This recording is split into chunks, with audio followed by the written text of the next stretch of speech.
Je vais vous parler de la notion du véhicule. Je ne suis pas en train de parler de bouddhisme ici.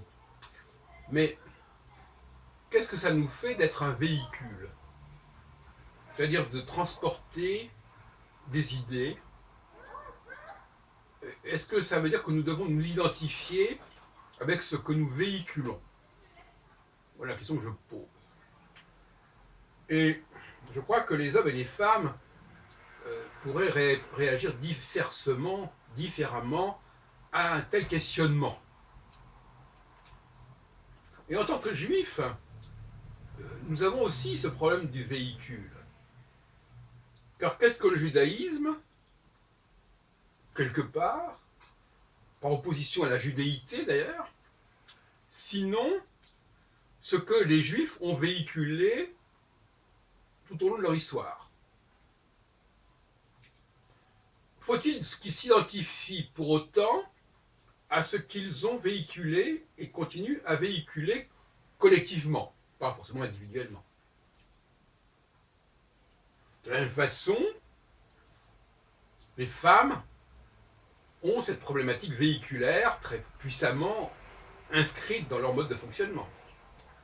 Elles sont véhicules quand elles enfantent, elles sont porteuses, mais qu'est-ce que c'est qu'être porteur, sinon un autre mot pour dire qu'on est véhicule, et qu'on véhicule, et que ce qu'on véhicule est véhiculé par nous.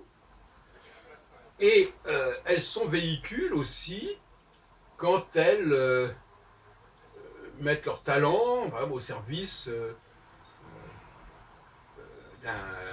d'un compositeur ou d'un dramaturge ou d'un poète, etc. Véhiculer, ça veut dire aussi quelque chose qui traverse l'histoire, pas seulement l'espace. Souvent, nous véhiculons des choses qui sont de notre époque et nous leur permettons d'accéder jusqu'à notre époque. Mais nous pouvons aussi effectivement véhiculer d'un lieu à un autre dans un temps très, très court. Ce qui est d'ailleurs le propre du rapport sexuel. Où il y a une véhiculation,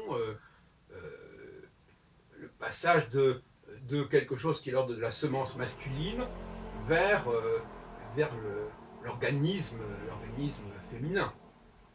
Donc ça, c'est une transmission quasiment spatiale et qui est tout à fait différente de la transmission temporelle.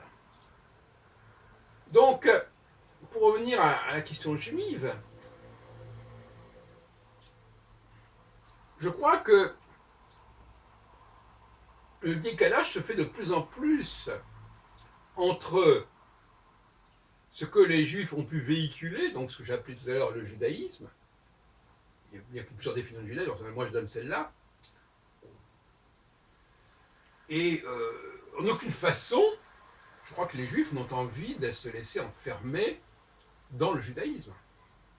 Plus exactement, il est clair que le judaïsme, en tant que savoir, en tant que tradition, peut parfaitement être véhiculé par d'autres que les juifs. Donc la question de savoir si je suis un véhicule qui a le monopole de ce qu'il véhicule, qui a un mandat exclusif, ou bien si je suis un véhicule parmi d'autres. Et déjà, quand on est un véhicule parmi d'autres, c'est moins excitant, par certains côtés. Donc, de plus en plus, on trouve un peu stupide de vouloir expliquer l'œuvre, la démarche d'un juif par le judaïsme. On va chercher chez Freud, chez Marx, chez Einstein, chez je ne sais pas qui, chez Edgar Morin, chez Lévi-Strauss, chez Durkheim, des traces d'un judaïsme. Moi, je préfère parler de judéité dans ce cas-là, d'une potentialité juive particulière, d'une singularité juive qui précède et qui en tout cas a été dissociée du judaïsme et qui n'est pas en aucune façon réductible au judaïsme. Parce que pour qu'il y ait un véhicule, paradoxalement, il faut que l'objet ne soit pas réduit à ce qu'il véhicule. Le contenant doit exister en dehors du contenu. Et ce contenant peut avoir une autre vie, d'autre vie que celle du contenu qu'il peut véhiculer à un moment donné. Parce que véhiculer, c'est aussi le signifiant qui véhicule du signifié. Donc, on est en train de dissocier, à juste titre, la judéité, c'est-à-dire ce qui arrive aux Juifs, ce que les Juifs font dans l'histoire, y compris ce qui se passe au XXe siècle, avec la Shoah et avec la création de l'État d'Israël et de ce qui a précédé, et le judaïsme. D'ailleurs, le message de Herzl était très clair à ce sujet. Il s'agissait bien de gérer la judéité et non pas le judaïsme, dans le sionisme herzlien.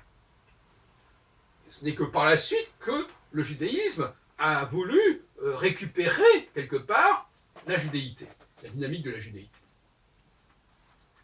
Donc les juifs laïcs sont des gens qui sont plus marqués par la judéité que par le judaïsme. Et les juifs orthodoxes plus par le judaïsme que par la judéité. Voilà ce que je pense pouvoir dire à ce sujet-là. Et, en tout état de cause, les hommes n'ont pas de satisfaction particulière à servir de véhicule. C'est pas leur truc, c'est pas leur fonction, c'est pas leur mission.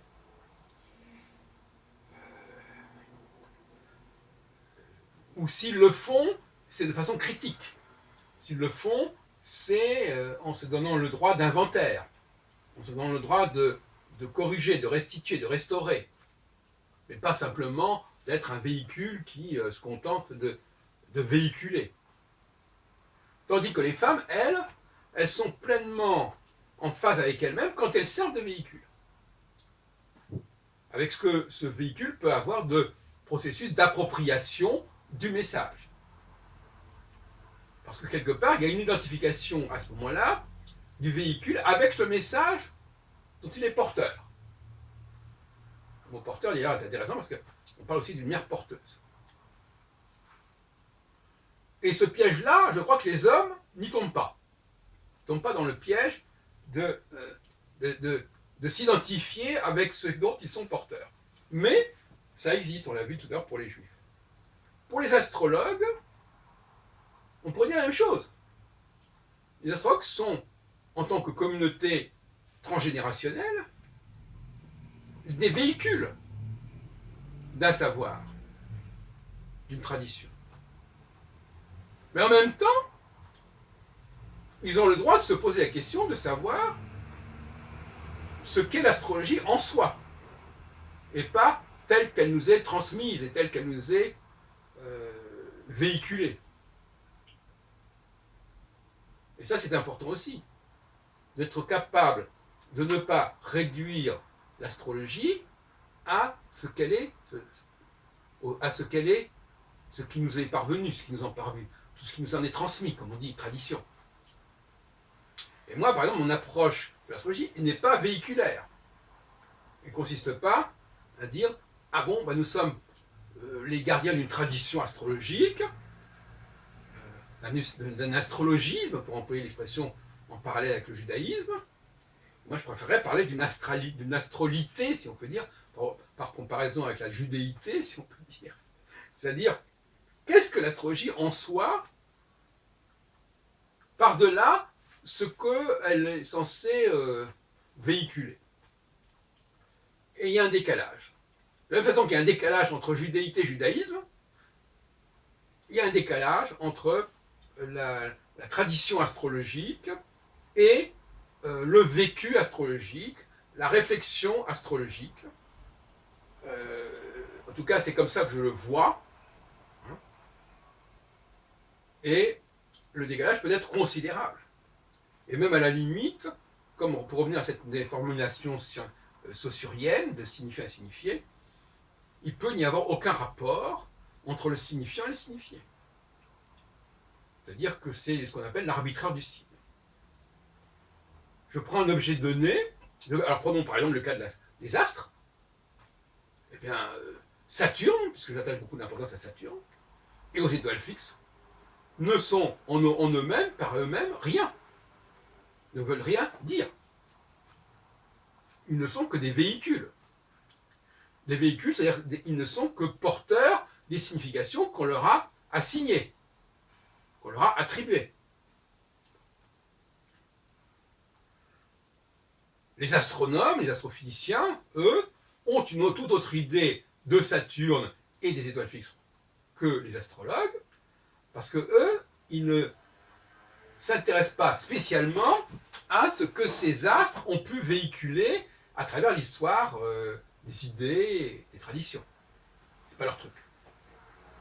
Donc, eux, nous, les astrologues, nous, on est dans une astrologie véhiculée, et les astronomes, eux, ils considèrent la véhiculation que les astres ont eue, la fonction véhiculaire que les astres ont eue, comme secondaire, comme une parenthèse ou comme on pourrait presque dire un aléa. Voilà. Donc là aussi, il y a des décalages intéressants. Donc voyez-vous que cette problématique ce qui est véhiculé, ce qui est mis sur quelque chose, et ce quelque chose est porteur, n'épuise en aucune façon ce qu'est ce quelque chose en lui-même, par lui-même. Si tant est qu'il arrive à se définir autrement que par ce qu'il véhicule, ce qui n'est pas certain. Parce que c'est vrai que commencer à réfléchir sur ce que c'est que l'être juif, par-delà et en dehors de ce qu'on appelle le judaïsme, c'est pas évident du tout. Commencer à se demander ce que pourrait être l'astrologie en dehors de la tradition astrologique, c'est pas rien du tout. Commencer à se demander ce que sont les femmes en dehors de ce dont elles sont les véhicules, c'est pas rien du tout, c'est pas évident du tout. Voilà. Je vous laisse à ces réflexions.